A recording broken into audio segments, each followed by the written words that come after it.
नमस्ते। अक्सर एक सवाल मन में आता है, खासकर जब किसी लंबे लक्ष्य जैसे अपने बच्चे के भविष्य के लिए निवेश की प्लानिंग कर रहे हों। म्यूचुअल फंड में पैसा लगाएं या ईटीएफ में। तो चलिए आज इसी को समझते हैं कि कौन सा रास्ता बेहतर हो सकता है।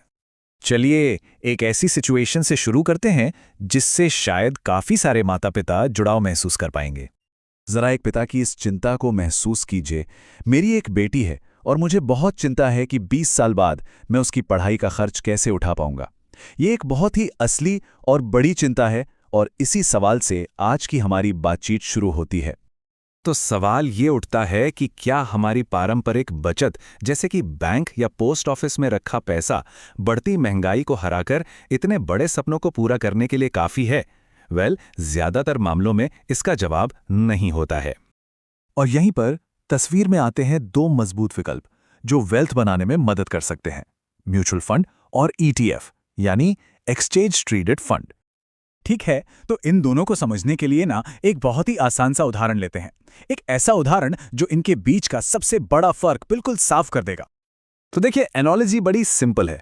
म्यूचुअल फंड में निवेश करना समझ लीजिए कि ओला या उबर बुक करने जैसा है, और ईटीएफ्स वो हैं अपनी गाड़ी खुद चलाने जैसा।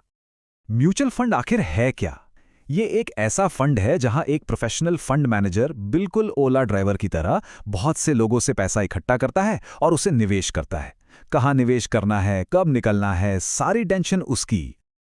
और ईटीएफ, यहां पे ड्राइवर की सीट पर आप बैठे हैं।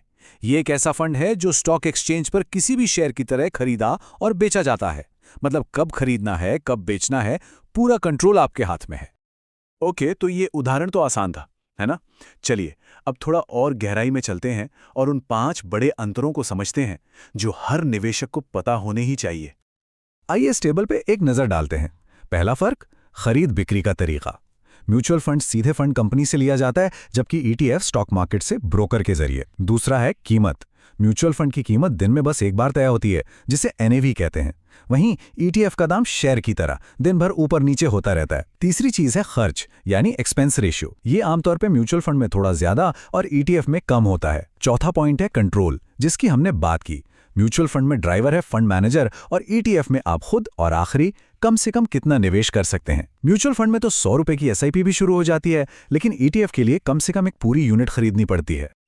और हाँ, यहाँ एक बहुत ज़रूरी बात यह है कि ईटीएफ में निवेश के लिए एक डीमैट अकाउंट होना ही चाहिए। अब जो लोग निवेश की दुनिया में नए हैं, उनके लिए ये एक एक्स्ट्रा स्टेप हो सकता है और इसी वजह से म्यूचुअल फंड उन्हें ज़्यादा आसान लग सकता है। तो सवाल यह है कि असल दुनिया में इन अंतरों का परफॉर्मेंस पर क्या असर पड़ता है। चलिए इसे समझने के लिए एक पुराना उदाहरण देखते हैं। मान लीजिए साल 2013 में किसी ने 1 लाख रुपए दो एक जैसे निफ्टी 50 फंड्स में लगाए होते। एक था इंडेक्स फंड और दूसरा ईटीएफ। तो नतीजा क्या रहा?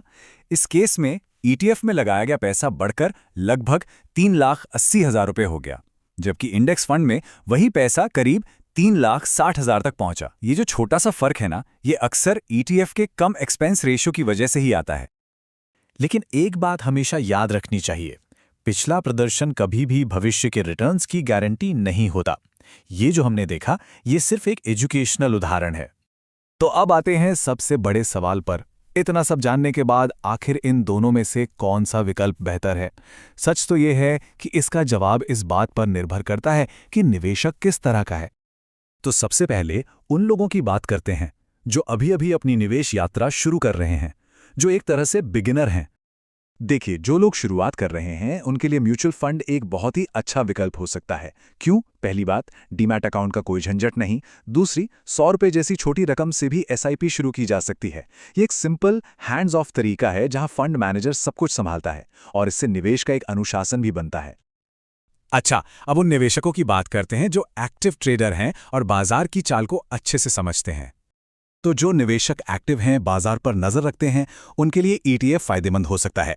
इसकी लाइव प्राइसिंग सही समय पर ट्रेड करने का मौका देती है, खरीद बिक्री पर पूरा कंट्रोल रहता है और कम लागत होने से रिटर्न में भी सुधार हो सकता है। हाँ, लेकिन इसके लिए डीमैट अकाउंट और एक्टिव मैनेजमेंट दोनों जरूरी हैं। तो सारी बात का निचोड़ बस इतना है, सवाल ये नहीं है कि कौन सा फंड बेहतर है। असली सवाल ये है कि निवेशक किस तरह का है। हर किसी को फैसला अपने ज्ञान, अपने कंफर्ट लेवल और अपने लक्ष्यों के हिसाब से ही लेना चाहिए। तो अब जब इन दोनों के बीच का फर्क साफ है, तो उस भविष्य के लक्ष्य को हासिल करने के लिए पहला कदम